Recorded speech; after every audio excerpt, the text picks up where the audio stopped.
प्यारे बच्चों, अस्सलामु अलैकुम वरहमतुल्लाहि वबरकातुह। क्या हाल चाल, कैसे मिजाज है?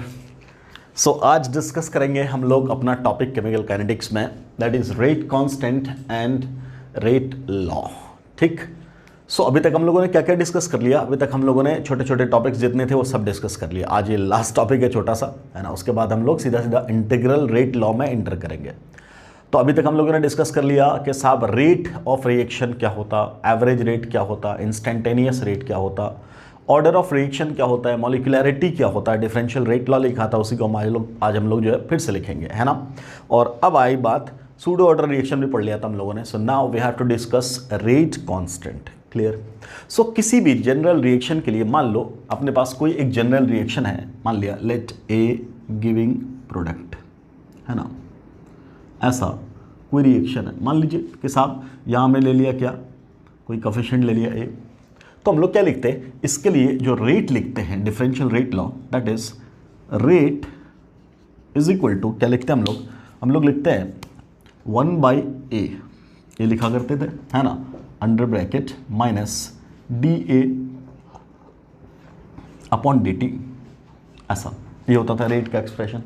और जब इसी को कॉन्सेंट्रेशन ऑफ रिएक्टेंट के टर्म्स में लिखते थे, लॉ ऑफ मास एक्शन से, तब लिखते थे ये बराबर किसके, बोलो, यही बराबर किसके? तो यहां से लिखते थे क्या, K into concentration of A, और इस पे ऑर्डर अल्फा। हमें नहीं मालूम अल्फा A के बराबर, स्मॉल a के बराबर है कि नहीं। हमने जनरल कोई रिएक्शन उठाया, उसके लिए लिखा हम लोगों ने क्या, बोलो, K A to the power alpha. Alpha is the order of reaction, alpha is the order of reaction. Clear? This alpha may be equal to this A, may not be equal to this A, depending on the type of reaction. Clear? क्या इतनी बात clear है? Okay. यहां जो अपना ये constant दिख रहा है K, इसी को हम लोग क्या बोलते हैं? Rate constant. इसी को हम लोग क्या बोलते हैं? Rate constant. This K is called rate constant. हम लोगों ने पहले भी इसको बोला था रेट कांस्टेंट। आज हम लोग इसके बारे में डिटेल चर्चा करेंगे। ठीक, ये क्या है अपना रेट कांस्टेंट। तो अब जरा मैं इसी इक्वेशन को फिर से लिख के दे रहा हूं कि साहब यही rate was equal to K into concentration of A पे पावर अल्फा। क्लियर? ठीक। अल्फा क्या है? Alpha was the order of reaction. अब समझिएगा आराम से कि ये जो रेट ऑफ रिएक्शन है, ये किस पे डिपेंड कर रहा है? किस पे डिपेंड कर रहा है? तो it depends on concentration of A, it depends on, बोलो, rate constant K, as well as it depends on क्या बेटा, अल्फा। ये तीन चीज है जिस पे किसी भी रिएक्शन का रेट डिपेंड करता है। क्लियर? अगर मान लो अल्फा ही जीरो हो जाए, ऑर्डर ही जीरो हो जाए, तो तुम इसको कुछ भी घटा लो बढ़ा लो, क्या फर्क पड़ रहा है? कोई फर्क नहीं पड़ रहा। तो ऐसा नहीं कि सिर्फ ए को तो लो और अल्फा को भूल जाओ। अल्फा डिसाइड करेगा कि ए को चेंज करने से रेट कैसे चेंज करेगा, या करेगा भी कि नहीं करेगा। क्लियर है? क्लियर? तो अगर आपसे कोई पूछे कि रेट ऑफ रिएक्शन किस किस चीज पे डिपेंड करता है, तो क्या बोलेंगे? एक तो डिपेंड करता है कॉन्सेंट्रेशन ऑफ रिएक्टेंट पे, दूसरा डिपेंड करता है ऑर्डर ऑफ रिएक्शन पे, और तीसरा डिपेंड करता है किस पे, बोलो, रेट कांस्टेंट पे। क्लियर? कोई दिक्कत? आज हम लोग डिस्कस करने वाले रेट कांस्टेंट पे। रेट नो डाउट कॉन्सेंट्रेशन बढ़ाएंगे घटाएंगे तो रेट ऑफ रिएक्शन क्या चेंज होगा हमें मालूम है। ठीक। अब रेट कांस्टेंट पे डिपेंड करेगा, जाहिर सी बात है। क्यों भाई? क्योंकि वो एक कांस्टेंट है। अच्छा ठीक है। क्या हर रिएक्शन के लिए रेट कांस्टेंट की वैल्यू सेम होगी? नहीं, बिल्कुल अलग अलग होगी। व्हाई? बिकॉज रेट कांस्टेंट क्या है? रेट कांस्टेंट बेसिकली एक कांस्टेंट है जो बताता है नेचर ऑफ रिएक्शन। क्लियर? अलग अलग रिएक्शन का नेचर अलग अलग होगा, इस वजह से रेट कांस्टेंट भी उस रिएक्शन के लिए अलग अलग होगा। क्लियर? तो सबसे पहला पॉइंट क्या लिखेंगे? सबसे पहला पॉइंट क्या लिखेंगे? बोलो, for different reactions value of rate constant is different. Clear? अलग अलग रिएक्शन के लिए रेट कांस्टेंट की वैल्यू अलग अलग होगी। कोई दिक्कत? No problem sir. क्यों सर? आएंगे इस पे भी आएंगे जब हम लोग एग्जैक्टली आर्हेनियस इक्वेशन से देखेंगे, जब प्रोबेबिलिटी फैक्टर की बात करेंगे, फ्रीक्वेंसी फैक्टर की बात करेंगे, तब और खोलेंगे रेट कांस्टेंट को एक बार और पढ़ेंगे हम लोग, है ना। अभी उतने डीप में नहीं जा रहा हूं मैं। क्लियर। तो अभी बस इतना समझो कि अलग अलग रिएक्शन के लिए रेट कांस्टेंट की वैल्यू अलग अलग होगी। ठीक। अब दूसरा सवाल उठता है कि सर क्या अगर रिएक्शन अपना यही है तो क्या सेम रिएक्शन के लिए भी रेट ऑफ रिएक्शन की वैल्यू अलग अलग हो सकती है? सेम रिएक्शन के लिए भी रेट ऑफ रिएक्शन की वैल्यू अलग अलग हो सकती है। क्लियर। तो दूसरा point, for a particular reaction rate, लिख लो, value of rate constant will be different, will be different. कब sir? At different temperature, at different temperature. ये दो बात पहले समझिएगा। खैर हम यहाँ से शुरू कर रहे हैं, अभी अपना इससे कोई मतलब नहीं है। अभी हम अपना मतलब किससे रख रहे हैं? सिर्फ रेट कांस्टेंट से। तो रेट कांस्टेंट की ही बात कर रहे हैं पहले, फिर वापस आएंगे रेट लॉ पे वापस, है ना। तो अभी मैंने दो पॉइंट आपको लिखाया। क्या लिखाया? अलग अलग रिएक्शन के लिए बेटा रेट कांस्टेंट की वैल्यू अलग अलग होगी। जाहिर सी बात अलग होगी। क्यों अलग होगी? बिकॉज रेट कांस्टेंट किस चीज़ को बता रहा है? रेट कांस्टेंट बता रहा है किसी भी रिएक्शन के नेचर को। तो रिएक्शन का नेचर बदलेगा तो रेट कांस्टेंट की वैल्यू बदल गई। इनफैक्ट ये दोनों चीज़ें मैं एक इक्वेशन से ही समझाता हूँ जो हम लोग बाद में पढ़ेंगे। उस इक्वेशन का नाम है Arrhenius equation. Rate constant is equal to mathematically जो बोलते हैं that is A e to the power minus E A upon R T. ये बात समझिएगा। ये इक्वेशन है जो इनफैक्ट रेट कांस्टेंट की सारी बातों को अपने आप में छुपा करके रखता है। ये जो प्री एक्सपोनेंशियल फैक्टर है इसके अंदर ही आता है क्या? Probability factor, probability factor. और इसी के अंदर आता है फ्रीक्वेंसी फैक्टर, जो हम लोग करेंगे आगे डिस्कस। समझ रहे हैं? ठीक है। इसी में एक चीज आ गई सा, ये इसको बोलते हैं एक्टिवेशन एनर्जी। क्या बोलते हैं? Activation energy. क्लियर। और ये क्या अपना? ये है टेम्परेचर। ये क्या? ये है टेम्परेचर। आर क्या? Universal gas constant. देखना हमें आवाज दे रही क्या? देख लेना एक बार। आर क्या है? Universal gas constant. तो भाई साहब गैस कांस्टेंट तो हो गया एक कांस्टेंट। गैस कांस्टेंट क्या? एक फिक्स वैल्यू है। क्लियर। ये तो तुम जिसके लिए लोगे सबके लिए गैस कांस्टेंट बराबर है। ठीक। ये हो गया टेम्परेचर। टेम्परेचर बदलेगा। अब जो मैंने बोला अभी, अलग अलग टेम्परेचर पे रेट कांस्टेंट की वैल्यू अलग अलग होगी। देख लो यहां से आया कि नहीं आया? कि किस पे डिपेंड कर रहा है? ए पे। और किस पे? और किस पे? एक्टिवेशन एनर्जी पे। और किस पे? टेम्परेचर पे। Yes sir no. अब मैंने बोला फॉर अ पर्टिकुलर रिएक्शन। क्या बोला मैंने? फॉर अ पर्टिकुलर रिएक्शन मतलब जब टाइप ऑफ रिएक्शन आपने फिक्स कर दिया, जब टाइप ऑफ रिएक्शन आपने फिक्स कर दिया तो ये चीज क्या हो जाएगी बेटा? कांस्टेंट। ये चीज क्या हो जाएगी? अलग अलग रिएक्शन के लिए ये वैल्यू क्या होगी? अलग अलग होगी, है ना। जब आपने रिएक्शन फिक्स कर दिया तो उसकी ये वैल्यू क्या होगी? फिक्स। ये वैल्यू क्या होगी? फिक्स। अब यही तो बदला, टेम्परेचर तो बदला। तो जाहिर सी बात हम क्या देख रहे हैं सीधा सीधा कि टेम्परेचर बढ़ाएंगे घटाएंगे तो रेट कांस्टेंट की वैल्यू बदलेगी। जैसे जैसे टेम्परेचर चेंज करेंगे रेट कांस्टेंट की वैल्यू बदलेगी। अब कैसे बदलेगी वो बाद में डिस्कस करेंगे। बस तुम इतना समझो, अभी इतना याद रखो बस, है ना। जब हम लिखाएंगे आपको, है ना, इसको इंटीग्रेट करेंगे और पूरा फॉर्मूला बताएंगे। अभी ऐसे भी देख सकते हो, जब इसको तोड़ोगे तो दिखेगा क्या? ये जाएगा नीचे। जब ये जाएगा नीचे तो बनेगा A divided by e to the power E A upon R T. अब बोलिए वाला टेम्परेचर कहाँ? इधर डिनोमिनेटर में। ये अगर बढ़ा दिए तो इस फ्रैक्शन की वैल्यू घटी और इस फ्रैक्शन की वैल्यू घटी तो इस पूरे डब्बा की वैल्यू घटी और इस डब्बा की वैल्यू घटी तो इस बड़े वाले डब्बा की वैल्यू क्या हो गई बेटा?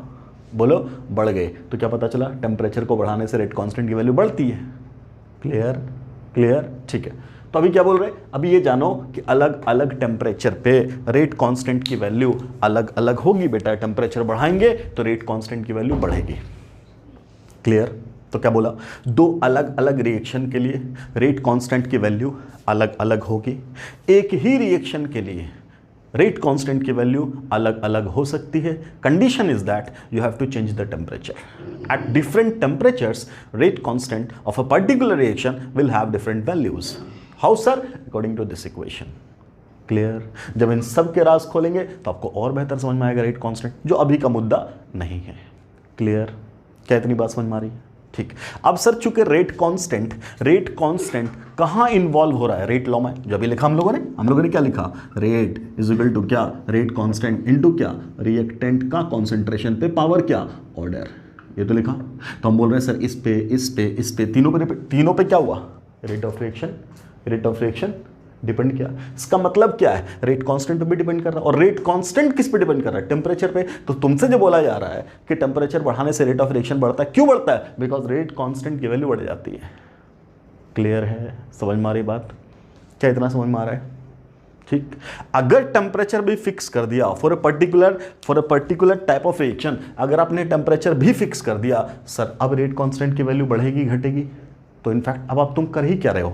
अगर तुमने टेम्परेचर फिक्स कर दिया तब तुम्हारे पास क्या उपाय है? सर हम कॉन्सेंट्रेशन बढ़ा दे तो, हम मोल बढ़ा दे तो, हम वॉल्यूम बढ़ा दे तो, हम प्रेशर बढ़ा दे तो, अगर ये सारी चीज़ें ले आए तो क्या रेट कांस्टेंट की वैल्यू बढ़ेगी घटेगी? बिल्कुल नहीं, बिल्कुल नहीं। इन सब चीज़ों से रेट कांस्टेंट को कोई लेना देना नहीं है। कितना भी मोल बढ़ा लो, कितना भी कॉन्सेंट्रेशन बढ़ा लो घटा लो, कितना भी वॉल्यूम बढ़ा लो घटा लो, कितना भी प्रेशर बढ़ा लो घटा लो, इन सब चीज़ों पे रेट कांस्टेंट डिपेंड करता ही नहीं है। रेट कांस्टेंट सिर्फ डिपेंड, देख बेटा, रेट ऑफ रिएक्शन का डिपेंडेंस अलग है, रेट कांस्टेंट का डिपेंडेंस अलग। अभी बोल रहे हैं कॉन्सेंट्रेशन बढ़ाने से रेट ऑफ रिएक्शन नहीं बढ़ेगा सर, बिल्कुल बढ़ेगा sir. Why sir? Because rate is depending on concentration of reactant, but rate constant is not depending on concentration of reactant. समझिएगा? क्या रेट कांस्टेंट कहीं भी रिएक्टेंट का कॉन्सेंट्रेशन यहां दिखा आपको? नहीं। इसका मतलब rate constant is independent of concentration of reactant. However, rate of reaction is directly proportional to concentration of reactant. समझ में आ रही बात? इसका मतलब क्या? रेट ऑफ रिएक्शन तो बढ़ेगा घटेगा, किसके बढ़ाने घटाने से? कॉन्सेंट्रेशन ऑफ रिएक्टेंट के बढ़ाने घटाने से। बट रेट कांस्टेंट को कोई लेना देना नहीं है। किससे? कॉन्सेंट्रेशन से। जब कॉन्सेंट्रेशन से लेना देना नहीं हुआ, इसका मतलब क्या हुआ? इसका मतलब यह हुआ कि मोल से मतलब नहीं है, वॉल्यूम से मतलब नहीं, मोल वॉल्यूम से मतलब नहीं, तो प्रेशर से मतलब नहीं। इन सब चीजों पे लेना देना नहीं है। रेट कांस्टेंट सिर्फ किस पे डिपेंड करेगा? अभी के लिए टेम्परेचर पे, आगे के लिए एक्टिवेशन एनर्जी पे। एक्टिवेशन एनर्जी को बढ़ाता घटाता कौन है? कौन बढ़ाता घटाता है? कैटलिस्ट। तो बाद में बोलेंगे कैटलिस्ट जो है उसके आने से रेट कांस्टेंट की वैल्यू चेंज होगी। अभी का मुद्दा नहीं है। अभी सिर्फ तुम इतना जानो कि साहब टेम्परेचर फिक्स तो rate constant fix. Is it very clear? इसका मतलब अमाउंट ऑफ रिएक्टेंट बढ़ाने से, अमाउंट ऑफ रिएक्टेंट घटाने से, कॉन्सेंट्रेशन ऑफ रिएक्टेंट बढ़ाने से, कॉन्सेंट्रेशन ऑफ रिएक्टेंट घटाने से, मोल ऑफ रिएक्टेंट बढ़ाने से, मोल ऑफ रिएक्टेंट घटाने से, वॉल्यूम ऑफ सॉल्यूशन बढ़ाने से, वॉल्यूम ऑफ कंटेनर घटाने से, प्रेशर बढ़ाने से, प्रेशर घटाने से के में फर्क नहीं आता, रेट कांस्टेंट में फर्क नहीं आता। ऑल्दो रेट ऑफ रिएक्शन में फर्क आता है या आ सकता है, बट रेट कांस्टेंट में कभी फर्क नहीं आएगा। For a particular reaction rate constant can only be changed by changing the temperature. Is it very crystal clear? क्योंकि एक बार कराऊंगा मैं सवाल, एक बार पूछा हुआ है नीट में, एक बार पूछा हुआ है रेट कांस्टेंट किस पे, ये बढ़ाने से बदलेगा कि नहीं बदलेगा, ये बढ़ाने से बदलेगा कि नहीं बदलेगा, पूछा है। अभी कराऊंगा सवाल। इतना बात क्लियर है? इतना बात क्लियर है? तो मैंने ये 2 पॉइंट लिखा है। आपका क्या लिखा है? अलग अलग रिएक्शन के लिए रेट कांस्टेंट की वैल्यू अलग अलग होती है। ठीक, एक ही रिएक्शन के लिए भी रेट कांस्टेंट की वैल्यू अलग अलग हो सकती है, बट टेम्परेचर बदलना पड़ेगा। क्लियर? चलिए, इतनी कहानी काफ़ी है अभी के लिए रेट कांस्टेंट की। बाकी जो थर्ड पार्ट है काइनेटिक्स का, अब आज का अपना लेक्चर जो है, पहला लेक्चर, वो फर्स्ट पार्ट कंप्लीट हो जाएगा। उसके बाद हम लोग इंटीग्रेटेड रेट लॉ में घुसेंगे, है ना, वो सेकंड पार्ट होगा। और थर्ड पार्ट है कोलिजन थ्योरी, है ना, वहाँ पे रेट कांस्टेंट की ही पूरी कहानी है, तो हम फिर पढ़ेंगे। अभी उसके लिए ज़रूरत नहीं है। क्या इतना समझ में आया? इतना समझ में आया? कोई दिक्कत? ठीक है, अब समझना।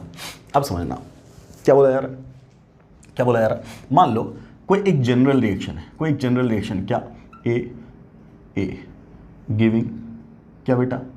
बी ऐसा बोला। ठीक है, इसके लिए रेट ऑफ रिएक्शन क्या लिख रहे हैं? बोलो, 1 by A minus DA by DT। ठीक है सर, बिल्कुल सर लिखते हैं। अच्छा, plus 1 by B D V upon D T. बहुत बढ़िया सर, ये भी लिखते हैं सर। क्या इसी का थर्ड एक्सप्रेशन के इंटू कॉन्सेंट्रेशन ऑफ ए, जो रिएक्टेंट है आपका, मान लो ये एलिमेंट्री, हमने बोला दिस रिएक्शन इज एलिमेंट्री, अगर ये रिएक्शन एलिमेंट्री है इसका मतलब यही ऑर्डर है, तो हमने बोला ऐसा, ये तीनों चीज रेट ऑफ रिएक्शन को एक्सप्रेस कर रहा है। क्लियर? व्हाट इज के हियर? दिस के इज रेट कांस्टेंट। ये जो अपना के है यह है रेट कांस्टेंट। इसी रिएक्शन को आराम से समझना, इतना बराबर क्या बेटा, ये है, आराम से समझना, आराम से, कि सर इसका मतलब ये है कि यहाँ से 1/a minus D A by D T बराबर क्या है सर, कि इंटू कॉन्सेंट्रेशन ऑफ ए पे पावर ए। यस सर, बिल्कुल सर। अच्छा, अगर हम सर ये लिखें सिर्फ minus D A by D T is equal to A into के ए पे पावर ए, ऐसा लिख दे सर। बहुत बढ़िया, कोई दिक्कत नहीं।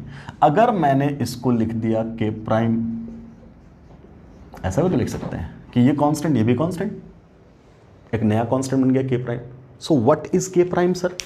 अब यहां सवाल आता है कि सर ये तो रेट कांस्टेंट था, what about that k prime? तो यहां लिखेंगे सर क्या, k prime is equal to rate constant but with respect to किसके लिए, किसका फैक्टर मल्टीप्लाई क्यों, ए ना? तो तुम क्या बोलोगे, बोलो क्या यही चीज़ तो है, यही चीज़ तो है ना ये। क्लियर? तो with respect to reactant A. क्या इतनी बात समझ में आ रही है? क्लियर? इस फॉर्मेट में भी लिखा जाता है और बाद में बोला जाता है कंपेयर करो वैल्यूज़, है ना? अच्छा, क्या इसी को हम लोग फिर से लिख सकते हैं? क्या लिख सकते हैं बेटा? इसको अगर हम इसके बराबर पुट कर दें तो क्या लिखेंगे, 1/b d b upon D T is equal to क्या, बोलिए के इंटू ए पे पावर ए ना? बिल्कुल ठीक है, कोई दिक्कत। अब यहां से क्या लिख सकते, d b upon D t will be equal to b into के ए पे power A which is equal to क्या, again k let it is k double prime A पे पावर ए। क्लियर है, कोई दिक्कत? अब कोई आपसे पूछे कि sir what is this K double prime, तो अब आप फिर क्या बोलोगे, के डबल प्राइम क्या है, it is rate constant with respect to क्या, product B. Clear? With respect to B, आराम से समझना। ये के क्या था, के ये ऐसा लिखा हुआ था, तब ये क्या था, सिर्फ रेट कांस्टेंट। क्लियर? और जब ये लिखा तब ये क्या हो गया, rate constant with respect to B. Clear? Similarly ये के क्या था, दिस वाज सिंपली रेट, बोलो कांस्टेंट, और यही जब लिखा आपने ये तो आपने क्या बोला, it is rate constant with respect to A which is equal to A into K. Clear? Equal to A into K, कोई दिक्कत? अब मुझे बताओ, अगर मैं यहां से बोलूं कि जब सब कुछ प्रोडक्ट करके लिख दिया आपने, आराम से समझो, ये जो लिखा आपने के प्राइम क्या बेटा, तो ए इंटू के है ना, ए इंटू के है, कोई दिक्कत? तो हम के प्राइम को डिवाइड कर दें ए से, या सिंपली यूं बोल रहा हूं मैं, ए इंटू के बटा ए बराबर के ही तो देगा, बिल्कुल देगा सर। तो यही चीज़ तो वो है, तो इसको अगर हम डिवाइड कर दें स्मॉल ए से तो वो किसके बराबर आ गया, इतने के बराबर आ गया सर, ए कट जाएगा। ओके, तो क्या बोल रहा हूँ मैं, के प्राइम अपॉन ए लिख दिया। ये किसके बराबर होगा, रेट कांस्टेंट के। अभी और रुको, अगला क्या लिख रहे हैं, के डबल प्राइम क्या बेटा, के डबल प्राइम क्या है, ये चीज़ तो के डबल प्राइम है। तो अगर के डबल प्राइम को बी से डिवाइड कर दें तो बी कट जाएगा, बचेगा क्या, रेट कांस्टेंट। ध्यान से समझना, इसको अगर मैं b से डिवाइड कर दूं, स्मॉल b से, तो ये कट जाएगा, बचेगा ये। तो इसका मतलब क्या लिखा मैंने, k double prime divided by b is equal to क्या होगा बोलो, इतने को अगर इससे डिवाइड कर दें तो बचा क्या, ये इसी से डिवाइड हो गया, तो ए कट गया, बचा क्या, रेट कांस्टेंट। सेम बात, इतने को इससे डिवाइड कर दें फिर बचा क्या, के, तो ये किसके बराबर बच गया बोलो, k, which is equal to rate constant. Rate constant, इस पे सवाल पूछा हुआ है, इस पे सवाल पूछा हुआ है, करेंगे अभी। क्लियर, क्या इतनी बात समझ में आ रही है, इतनी बात समझ में आ रही है क्या। What is this K prime, this K prime is equal to K into A, which is rate constant with respect to reactant A. What is this K double prime, this is rate constant with respect to product B. Clear. तो इसी expression को इस format में भी लिखा जा सकता है, इस फॉर्मेट में भी लिखा जा सकता है। अगर इस फॉर्मेट में लिखा तो आपने इस ए से मल्टीप्लाई कर दिया, तब इसको क्या बोलेंगे, ये मिलाकर के जो ये बना नया, इसको क्या बोल रहे हैं, rate constant with respect to reactant. Clear, सिर्फ ये होता तब क्या बोलते हैं, इट इज रेट कांस्टेंट। दोनों में समझिएगा फर्क। क्लियर, अगर कोई स्टोइचियोमेट्रिक कोएफिशिएंट है, अगर आपने उससे मल्टीप्लाई कर दिया किसको, रेट कांस्टेंट को, तब वो जो नई चीज बनेगी उसको क्या बोलेंगे, rate constant with respect to that जिसका स्टोइचियोमेट्रिक कोएफिशिएंट आपने मल्टीप्लाई किया। अगर रिएक्टेंट का मल्टीप्लाई किया तो रिएक्टेंट के रेस्पेक्ट में, अगर प्रोडक्ट का मल्टीप्लाई किया तो प्रोडक्ट के रेस्पेक्ट में। Is it very crystal clear. जल्दी से इसको छापो, इस पर मैं एक क्वेश्चन फटाफट कराता हूं अभी, जल्दी। ये देखो भाई, सवाल है आपके सामने, देखो ज़रा, ये क्वेश्चन है नीट, ये क्वेश्चन है आपका नीट 2010 का, नीट 2011 का, नीट 2011 का सवाल है। देख लो ज़रा, क्वेश्चन क्या दे रखा है, ये रिएक्शन है 2N2O5 giving 4NO2 plus O2। Clear, इसके लिए बोला कि rate of reaction can be written in 3 different ways. ठीक, इतना बराबर इतना, इतना बराबर इतना, इतना बराबर इतना, ऐसा बोला। क्लियर, आपसे पूछा कि साहब के प्राइम के डबल प्राइम में ये रिलेशन बोल रखा है, 4 में कौन सा रिलेशन सही है। This is a question.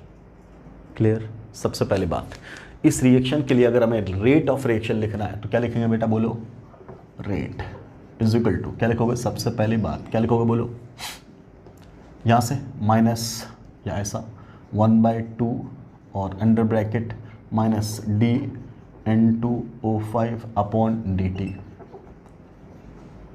Will be equal to क्या, 1/4 dNO2 upon dt will be equal to, अब क्या, यहाँ तो कुछ भी नहीं रहा तो लिखेंगे 1/1 जो चाहो लिख दो, dO2 अपॉन dt, खत्म। ये तो है, कोई दिक्कत, इतना। अब ये सब किसके बराबर होगा बोलो, ये सब किसके बराबर होगा, तो बोलेंगे rate constant. Clear, into concentration of क्या, N2O5 ऐसा लिखा। क्लियर, ऐसा N2O5, मान लो उसने ऑर्डर 1 ही लिया, कोई दिक्कत नहीं, हो सकता है फर्स्ट ऑर्डर रिएक्शन ही हो, ऐसा बोला। 1 मिनट में फिर से चेक कर लेता हूँ, मैं इसको एक बार फिर से चेक कर लेता हूँ। N2O5 पे पावर कुछ लगाया कि नहीं लगाया, नहीं लगाया, कोई बात नहीं, N2O5 के इसी हिसाब से मान लो, ऐसा बोला उसने, कोई दिक्कत नहीं। तो अपना जो रिएक्शन होगा उसका रेट तो ऐसे ही लिखेंगे। ठीक है, अब उसने आपको क्या दिया, वो आपसे कह रहा है कि ये बराबर इसके, ठीक है, लिख दिया K इंटू N2O5, ठीक है, ये बराबर इसके K इंटू O5, ये भी बराबर इसके K इंटू O5। क्लियर, ये K क्या है, रेट कांस्टेंट। अच्छा होता ये जब इसने K1 K2 K3 किया होता, तब अच्छी बात होती है ना। क्लियर, खैर कोई बात नहीं। तो अब आराम से समझना, हम लोगों ने क्या बोला हुआ है कि जब इससे तो मल्टीप्लाई कर दिए 2 से, तभी तो सिर्फ ये बचा, बोलो बचा कि नहीं बचा। क्लियर, समझ मारी बात, तभी तो सिर्फ ये बचा। ठीक, तो ये इनफैक्ट जो K है वो क्या है, बोलो, रेट कांस्टेंट इनटू T, है ना, 2K है ना बेसिकली। ठीक है, उसी तरीके से ये 4 से मल्टीप्लाई कर दोगे, तब क्या बचेगा बोलो, सिर्फ ये बच जाएगा। तो ये क्या है, तो हम बोलेंगे ये क्या है, सिंपली ये है 4K। कोई दिक्कत, ठीक। और यहाँ बचा 1 तो 1 से मल्टीप्लाई कर दो, बिकॉज ये तो पूछा है, तो ये क्या है 1k, कोई दिक्कत, ठीक। अभी हम लोगों ने किया था ना, रिएक्टेंट से मल्टीप्लाई कर दिया, प्रोडक्ट के कोफिशिएंट से मल्टीप्लाई कर दिया, अब मल्टीप्लाई करके ये सारी वैल्यूज आई हैं, कोई दिक्कत नहीं।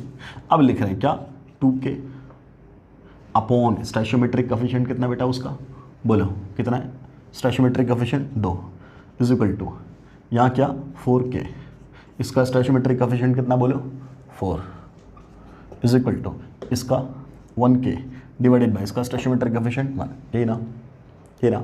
अब आराम से इसको क्या नाम दिया इसने, इसको क्या नाम दिया इसने, 2k को इसने नाम दिया k ही, ओके ठीक है। इसको इसने क्या नाम दिया बोलो k प्राइम, ठीक। और इसको क्या नाम दिया k डबल प्राइम, कोई दिक्कत नहीं, यही ना, कोई दिक्कत, ऐसा ही तो है, क्लियर। तो आप इसी को क्या बोल रहे हो, यही चीज़ क्या है, ये 2k किसके बराबर है, k के बराबर, तो हम लिख दे k/2 इज इक्वल टू ये 4k इनफैक्ट किसके बराबर है, k प्राइम के, तो लिख दे डिवाइडेड बाय 4, और ये 1k किसके बराबर है, k डबल प्राइम बाय क्या 1, खत्म। और अब उसने आपसे क्या रिलेशन पूछा, उसने रिलेशनशिप पूछा k और k प्राइम में रिलेशन बता दो, कोई दिक्कत नहीं, इन दोनों को मिला दो, इन दोनों को कंपेयर कर दो।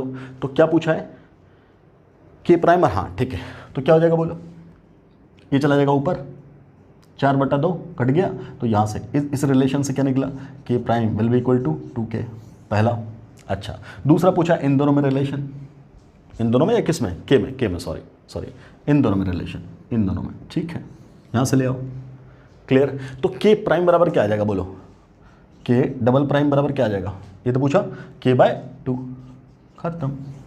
ये दोनों चेक कर लीजिए, जहाँ ऐसा मिलता है वही आंसर आपका। तो k prime is equal to 2k कहीं है, k prime is equal to 2k तो 3 जगह है। अच्छा, k double prime is equal to k/2 कहीं है, यहाँ है, so answer will be B, खत्म। तरीका समझो, क्लियर। आपको क्या करेगा, कोफिशिएंट से मल्टीप्लाई करके वैल्यूज दे देगा। इनफैक्ट जो इसने रखा है वो कैसे आ गया, यहाँ तो डिवाइडेड बाय 2 होना था, क्लियर। तो इससे मल्टीप्लाई करके उसने क्या वैल्यू निकाली k, ठीक। यहाँ क्या ना था डिवाइडेड बाय 4, तो 4 से मल्टीप्लाई करके वो क्या निकला k प्राइम, और यहाँ क्या था 1, तो इससे मल्टीप्लाई करके क्या निकाला 1 से k डबल प्राइम, क्लियर, कोई दिक्कत। तो ये क्या आ जाएगा k/2, ये क्या आ जाएगा k prime by 2, k prime by 4, ये क्या आ जाएगा k डबल प्राइम बाय 1, यहाँ से सॉल्व कर दिया, निकाल दिया, क्लियर। तो इस पे सवाल पूछता है, अभी मैंने बोला था ना आपसे कि एक सवाल पूछा है किसके बारे में, रेट कांस्टेंट के बारे में। रेट कांस्टेंट में 2010 में एक सवाल पूछा, क्या पूछा, देखो ध्यान से, चलो इसको मैं मिटा देता हूँ, उसके बाद सवाल देख लेते हैं क्या पूछा सवाल। Very easy question, rate constant, अभी बोला था हम लोगों ने, किस पे डिपेंड करेगा रेट कांस्टेंट, बोलो बेटा फटाफट बोलो। रेट कांस्टेंट किस पे डिपेंड करता, तो सर टेम्परेचर पे डिपेंड करता और टाइप ऑफ रिएक्शन पे। अगर रिएक्शन फिक्स कर दिया तब सिर्फ किस पे डिपेंड करेगा, टेम्परेचर पे। ओके, उसने सवाल आपसे ये पूछा, for the rate of reaction 2NO plus Cl2 giving 2NOCl, ऐसा रिएक्शन है, is given by the rate equation, rate is equal to NO पे पावर 2 और यहाँ लिखा Cl2, ठीक है। ये है अपना rate law. Rate of this reaction is given by this equation. अब बोल रहा है the value of rate constant can be increased, यहाँ बोल रहा है the value of rate constant can be increased by, पहला आपसे ऑप्शन पूछ रहा है इंक्रीजिंग कॉन्सेंट्रेशन ऑफ NO, दूसरा ऑप्शन पूछ रहा है आपसे इंक्रीजिंग टेम्परेचर, तीसरा बोला इंक्रीजिंग कॉन्सेंट्रेशन ऑफ Cl2, चौथा बोला डूइंग ऑल ऑफ दीज। बोलो बेटा, रेट कांस्टेंट की वैल्यू कैसे बढ़ाई जा सकती है। रेट कांस्टेंट पूछा आपसे, रेट कांस्टेंट आपसे पूछा गया, क्या इससे बढ़ाई जा सकती है, नो। इससे बढ़ाई जा सकती है, यस। इससे बढ़ाई जा सकती है, नो। व्हाई, हम लोगों ने अभी तो बोला था, क्या रेट कांस्टेंट डिपेंड करता ही नहीं। किस पे डिपेंड नहीं करता बेटा, किस पे डिपेंड नहीं करता रेट कांस्टेंट, बोलो रिएक्टेंट के कॉन्सेंट्रेशन पे या प्रोडक्ट के कॉन्सेंट्रेशन पे, वो तो अलग ही चीज़ है, वो क्या है, वो नेचर है, वो क्या है, नेचर है। जैसे याद कर, रेजिस्टेंस डिपेंड करता था लेंथ पे और एरिया पे, बट रेजिस्टिविटी कभी डिपेंड नहीं करता था, बिकॉज वो तो नेचर पे डिपेंड करता था, वो तो मटेरियल के प्रॉपर्टी पे डिपेंड करता था। क्लियर। उसी तरीके से रेट कांस्टेंट अपना कॉन्सेंट्रेशन पे डिपेंड करेगा ही नहीं। तो अगर रेट कांस्टेंट के टर्म्स में सवाल है तो ये ऑप्शन गलत, ये ऑप्शन गलत, ये तो गलत है ही। तो आंसर अपना कौन सा था, बी ऑप्शन। लेकिन ध्यान से सुन, यही बोल देता रेट कांस्टेंट की जगह value of rate of reaction. Rate of reaction किस पे डिपेंड करेगा, तो बोलेंगे रेट ऑफ रिएक्शन इस पे भी डिपेंड कर रहा है, इस पे भी डिपेंड कर रहा है, इस पे भी डिपेंड कर रहा है। अब ध्यान से सुन, अगर यही बोल देता है rate of reaction depends on, rate of reaction can be increased by, ये वाला ये भी सही, ये वाला ये भी सही, ये वाला ये भी सही, सर इससे तो बढ़ेगा ही, ये बढ़ाओगे तो वो बढ़ेगा, ये बढ़ाओगे तो वो बढ़ेगा, तो ए और सी तो हो गया। व्हाट अबाउट बी, बी बढ़ाएंगे तो के बढ़ेगा, के बढ़ेगा तो रेट बढ़ेगा। तो अगर उसने अगर के की जगह रेट कांस्टेंट की जगह रेट बोला होता तब अपना आंसर होता डी, बट उसने क्या पूछा, rate constant only, rate constant पूछा तो ए वाला सी वाला तो गया, तो आंसर कौन सा बचा, बी। क्लियर। तो रेट कांस्टेंट सिर्फ और सिर्फ किस पे डिपेंड करता, बेटा बोलो, रेट कांस्टेंट सिर्फ और सिर्फ किस पे डिपेंड करता, बोलिए किस पे डिपेंड करता, नेचर ऑफ रिएक्शन पे पहली बात, और दूसरी बात किस पे, टेम्परेचर पे डिपेंड करेगा। तो खैर अपना मुद्दा यहीं पे रेट कांस्टेंट की हो गई बात पूरी। क्लियर। अब यहाँ पे एक लास्ट बात बची है रेट कांस्टेंट से related, that is unit of rate constant. अलग अलग रिएक्शन के ऑर्डर के लिए यूनिट ऑफ रेट कांस्टेंट अलग अलग होगा, कैसे वो देखते हैं। मान लो कोई भी जनरल रिएक्शन है, let the reaction is A giving B. मान लिया इसका रेट लॉ आया, क्या, rate constant k into concentration पे power n, let n is the order of reaction. What is n? n is the order of reaction. Clear? ठीक है sir. तो sir rate constant mathematically क्या define करेंगे, तो बोलेंगे rate of reaction, rate of reaction divided by concentration of A, है ना, बोलो कॉन्सेंट्रेशन ऑफ ए पावर क्या, n, ऐसा बोलेंगे ना बेटा। या रिएक्टेंट होता तो रिएक्टेंट लिख देते। अब आराम से इन दोनों की यूनिट पे तो इसका यूनिट डिपेंड करेगा। अच्छा अब मुझे बताओ आराम से कि सर रेट ऑफ रिएक्शन का यूनिट क्या होता, बोलिए रेट ऑफ रिएक्शन का यूनिट क्या होता। एक्वस फेज में अगर बात कर रहे हैं तो कॉन्सेंट्रेशन में, प्रेशर गैसियस फेज में बात करेंगे तो प्रेशर में। तो अगर हम एक्वस फेज की बात करें तो इसका यूनिट क्या लिखते थे हम लोग, बोलो बोलो, मोल पर लीटर। ये तो कॉन्सेंट्रेशन का change with respect to time, तो क्या लिखते थे बोलो, पर सेकेंड, ये लिखते थे ना। ये क्या है, रेट ऑफ रिएक्शन का यूनिट। अच्छा कॉन्सेंट्रेशन का यूनिट क्या होता, तब लिख देते हैं हम लोग मोल पर लीटर। अच्छा इस पे पावर क्या बेटा, n, इस पे पावर क्या, बोलिए n। तो सीधा सीधा इसका यूनिट क्या बना, तो बोलेंगे मोल और पर लीटर, ये तो है ही। यहाँ पावर कितना बोलो, 1, दोनों का बेस सेम, ठीक। तो क्या हो जाएगा सीधा, बोलो बोलो क्या हो जाएगा, ऊपर पावर क्या है 1, ये ऊपर गया तो क्या बन जाएगा -n, और यहाँ क्या, सेकेंड इनवर्स, खत्म। ये क्या हुआ, this is the unit of rate constant, rate constant. चलिए सर अलग अलग हम लोग n की वैल्यू ले लेते हैं। n की वैल्यू 0 ऑर्डर रिएक्शन के लिए 0, फर्स्ट ऑर्डर के लिए फर्स्ट, सेकेंड ऑर्डर के लिए सेकेंड, थर्ड ऑर्डर के लिए थर्ड, ले लेंगे ना, ठीक है। इसके कॉरस्पॉन्डिंग रेट कांस्टेंट का जो यूनिट हो जाएगा वो क्या हो जाएगा, 0 ऑर्डर के लिए क्या लिखोगे तुम, यहाँ मोल पर लीटर, खत्म। यहाँ 0 है तो इस पे पावर क्या रह जाएगा, 1 - 0 = 1, इतना, और यहाँ रह जाएगा पर सेकेंड। क्लियर। फर्स्ट ऑर्डर के लिए क्या बोलोगे बेटा, 1 - 1 0, है ना। तो जब यहाँ 0 आ गया तो किसी भी चीज़ पे पावर 0 = 1, तो ये वाला पूरा टर्म गया, तो क्या बच जाएगा, सेकेंड इनवर्स।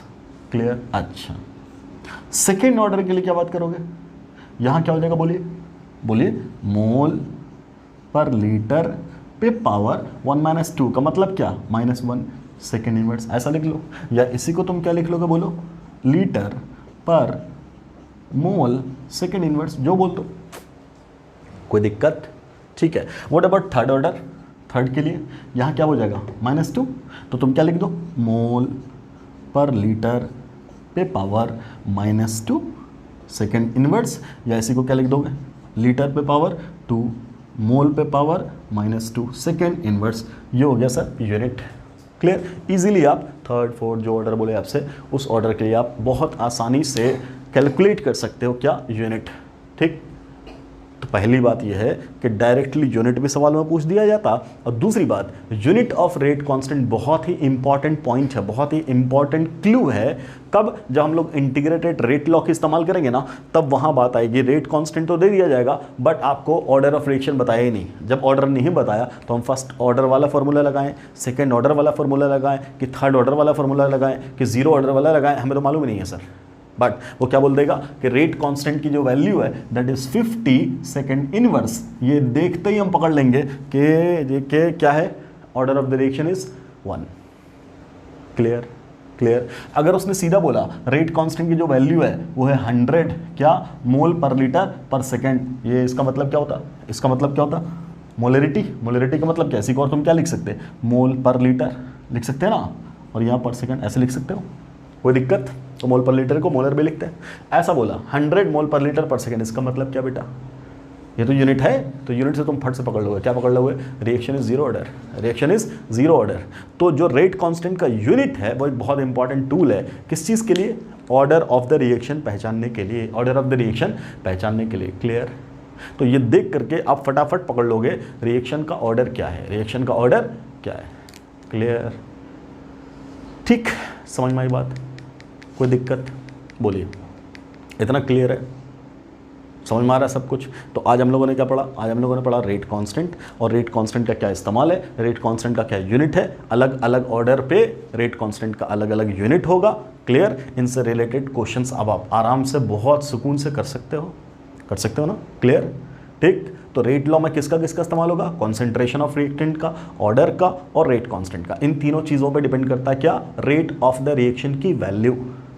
क्लियर? तो इतना पार्ट था अपना फर्स्ट, मतलब 1/3 ऑफ द केमिकल काइनेटिक्स। तो केमिकल काइनेटिक्स का 1/3 पार्ट आज हुआ अपना कंप्लीट। हो सकता है कि मैं नेक्स्ट लेक्चर में आपको इसके क्वेश्चंस भी करा दूँ, या आप क्वेश्चन खुद भी कर सकते हो, पूछ सकते हो आप सवाल, है ना? तो मैं या तो थ्योरी पे चला जाऊँगा, या हो सकता है इसके जो क्वेश्चंस नीट में पूछे गए वो मैं करा दूँ। ठीक है? तो खैर यहाँ पे अपना rate law, differential rate law हो गया ख़त्म। सो इन द नेक्स्ट, मतलब अगले तिहाई में, है ना, 2 तिहाई, 1 तिहाई कंप्लीट हो गया, 1/3 कंप्लीट हो गया, है ना? तो नेक्स्ट पार्ट में जाएंगे हम लोग, जहाँ पढ़ेंगे हम लोग इंटीग्रेटेड रेट लॉ। ठीक, जहाँ फार्मूला हम लोग डिराइव करेंगे और उस फार्मूला को याद रखेंगे।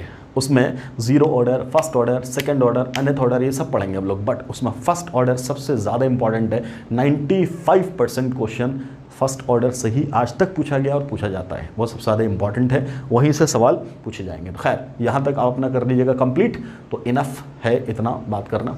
मिलते हैं अगले लेक्चर में। Thanks for watching the video. अस्सलाम वालेकुम।